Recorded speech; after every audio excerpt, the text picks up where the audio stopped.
The year 1848, the streets of Pune, a woman was walking towards the school, not to learn, but to teach. People on the streets threw stones at her, they splashed mud on her, they threw cow dung at her. But she did not stop. She went every single day. She suffered abuse every day, and every day she went to school and taught. She was great Savitribai Phule, India's first female teacher. And today we are going to talk about her five thoughts that created a true revolution. And these ideas are just as necessary for today's youth as they were in 1848. In fact, they are even more necessary today. 3 January 1831, Naigaon village in Satara district. A girl was born into a farmer's family. Her name was Savitri. At the age of 9, she was married to Jyotiba Phule. In those days, married girls were not even allowed to dream of education. But Jyotiba educated Savitribai. And then Savitribai educated the entire world. 1 January 1848, at Bhidewada in Pune, India's first school for girls was started. Savitribai Phule became India's first female teacher. She did not open just one school. By 1851, she had opened 3 schools and she personally taught 150 girls. While going to schools, stones were thrown at her, mud was hurled at her, cow dung was thrown at her. But Savitribai had a solution. She carried 2 saris with her. She wore one while leaving home and changed into other after reaching school. That was her courage. That was her determination. She wrote, she taught, she fought, she lived for others. And even her death came while serving a plague patient. Such was Savitribai Phule. And now let us understand those 5 thoughts of hers. Thoughts that still teach us how to live. Hello, Namaskar, I am Hemant Hedau and I wholeheartedly welcome all of you to today's episode.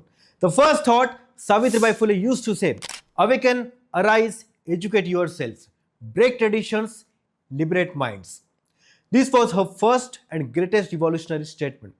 But this is not just a sentence, there is a story behind it. In 1848, when Savitribai started her school, people in society said, this is sin. Teaching girls is a sin. Savitribai replied, those who do not learn are the ones truly left behind. Sin does not lie in education. Sin lies in remaining ignorant. And even today, many of you are told, don't learn this, don't do that. This is not done in our family. This is not done in our caste, religion or society. Savitribai tells us, rise up, wake up, ask questions because knowledge is your true freedom. Everything else comes later. She had written, laziness is a sign of poverty. It is the enemy of knowledge, wealth and dignity. Today's youth who spend hours on social media should truly understand these ones. The second thought, listen to this carefully and let it sink into your mind. If you educate a man, you educate an individual. But if you educate a woman, you educate an entire family and eventually a nation. This was Savitribai's second revolutionary statement. There is a story behind this. The parents of the girl Savitribai taught used to oppose her. They would say, if a girl studies, the household will be ruined.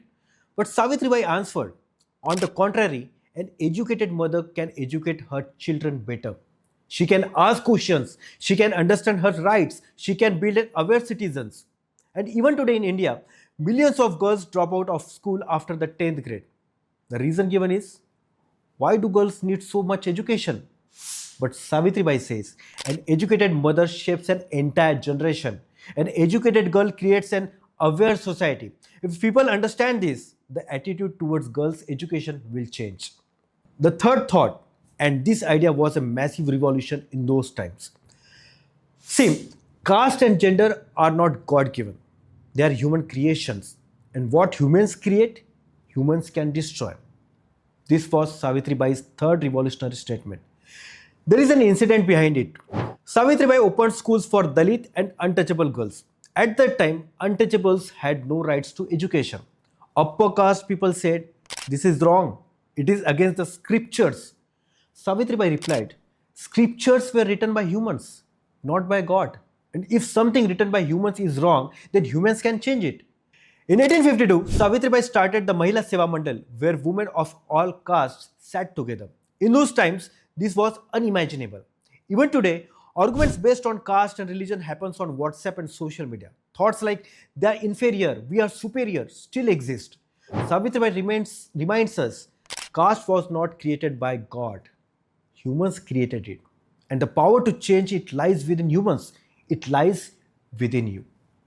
The fourth thought, and this idea is extremely relevant even today. The pen is mightier than the sword. Education is the greatest weapon to eradicate social evils. This was Savitribai's fourth revolutionary statement. There is a story behind it. Savitribai herself was a poet. She wrote poems to awaken society. She wrote letters against injustice. She delivered speeches for rights. A single woman, through the power of her pen, shook traditions that had existed for thousands of years. Because she knew a weapon can kill one person, but words can awaken thousands. Today, you have smartphones in your hands, you have a social media, YouTube, Instagram. You create a reel, millions watch it. You make a post, thousands read it. Savitribai says, this pain, this expressions is your greatest strength. But the question is, are you using that strength merely for entertainment or for revolution? That is the big question. The fifth thought, and perhaps the most important one, Savitribai used to say, question the unjust, challenge the oppressors, and fearlessly fight for your rights. This was Savitribai's fifth revolutionary statement. There is a story behind this. Once, a Dalit widow was forced by her own family to commit infanticide. When Savitribai found it, she gave shelter to the woman. She herself raised the child. Society said, this is wrong. But Savitribai replied, what is truly wrong is silently watching injustice. But I will not do that. Savitribai's husband Jyotiba Phule passed away. During his funeral, Savitribai herself lighted the funeral pyre. A widow giving fire at funeral was unimaginable in those days. But she did it because it was her right and she claimed it. Today, how much injustice exists around us? Cyberbullying happens. Discrimination happens. Women face violence. We see it and keep scrolling. We say, what does it have to do with us? But Savitribai tells us, when you stay silent after witnessing injustice, you become a partner in that injustice. Asking questions is your duty. Fighting is your right, and silence is never an option. Now comes an important question. Savitribai Phule belonged to the 19th century, and today we are in the 21st century. Why are her thoughts still relevant? Because even today in India, 40% of girls drop out before completing secondary education. Even today, caste discrimination exists. Even today, women do not receive equal pay. And even today, the birth of a boy and the birth of a girl are treated differently. And that is why Savitribai Phule's thoughts are even more necessary today. Because those battles are still not over. And it is today's youth who must fight them. Savitribai light the torch. Now that torch is in your hands.